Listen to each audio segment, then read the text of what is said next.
And we have Vitalii Rishko, Ukraine Program Coordinator, Global Governance Institute, with us. Good morning, sir. Great having you on. Good morning. Thank you.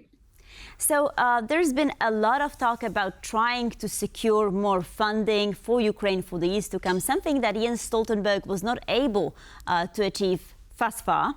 So do you think that this will change following the summit? Well, there are so many issues that the alliance has to respond to, and one of them is, of course, funding, which is a difficult and tough question. And not only the funding is a key issue, but also how to reinforce the domestic production in the member states, especially in the European NATO members. And well, I don't really believe that it will be possible to approve something like a medium to long-term solution to when it comes to funding. But I guess there are ways to secure something of short-term response in case there is also support from the United States in this respect. So the United States has to encourage European members to do more, especially when it finds itself in a kind of a difficult context, also because of the presidential elections. Right. So before we go into what could happen, what are some of the demands that we are looking down at the NATO summit in Washington, I'm also wondering if we take a step back, before this summit, we see a lot of meetings and talks between NATO allies here in Europe, trying to present a unified front when it comes to negotiating with America. It's the biggest NATO ally member. So do you think that the European countries, especially the Central Eastern Europe, is prepared going into this negotiation to try to get the most out of it? Do you mean the negotiations about what? About the money, or about...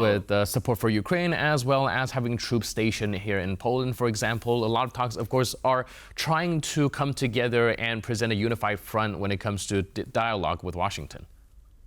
I think that it has always been like that, because certainly Central European states and Eastern European states feel more threatened by Russia, so they will, of course, go together into pushing the US also doing more for Ukraine's defense. And I do really think that this whole debate about sending at least military instructors to Ukraine is beneficial itself, and also it is very crucial right now, because you see that in the war, in the protracted war, in the war of attrition, it is very important to have a trained personnel as well.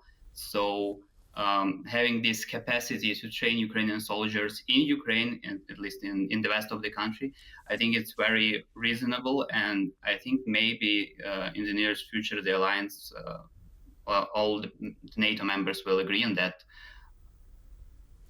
Right. So what do you think about this theory that some people have, that at this NATO summit an invitation will be extended to Ukraine to join NATO, which is not joining NATO yet, however, inviting Ukraine to do so? Unfortunately, I don't see that there is a political consensus on inviting Ukraine. It wasn't the case also back then in 2008, and I certainly don't think that right now it is possible again because of the US elections. I don't believe that Biden administration will go for this issue, and it's not only the US who is opposing this issue, but also Germany.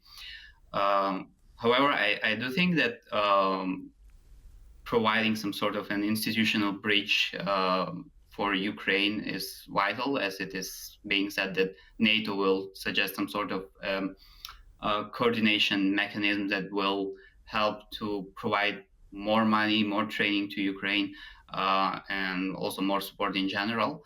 But I also don't think that it is very beneficial for the alliance itself to constantly postpone the issue of Ukraine's NATO membership, because, well, you know, there are two different opinions. So one of them is saying that extending the invitation to Ukraine right now will be a sign for Putin that he was right to start this invasion and that he has to continue.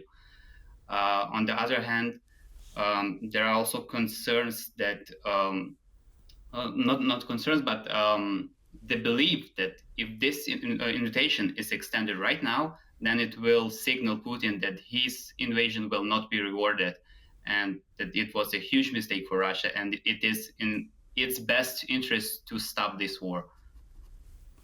Right, you just brought up coordination right there, and I also want to kind of expand a little bit on that because we are looking down some uncertain times. A lot of the leaders of these NATO allies have been changing, and of course, we're also looking at a potential shift in the political scene in the United States. Do you think that this meeting going forward in Washington, D.C. will be shook up by these different political factors going in, and how do you think they will be able to kind of coordinate with that in mind?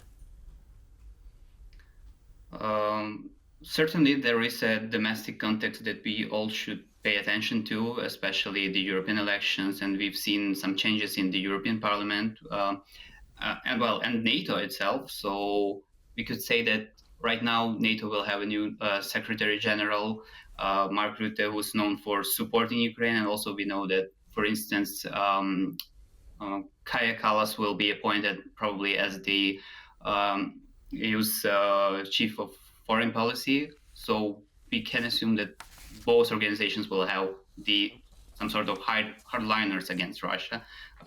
So just a quick follow-up. So who do you think will be the Deputy Secretary General of NATO? Will he be announced at the summit?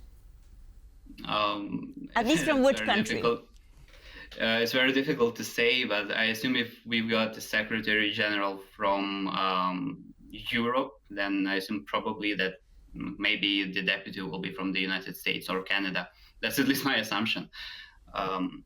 We'll have to wait and see. Vitalii Rishko, thank you, sir, for being with us this morning and for insights. Thank you for inviting me.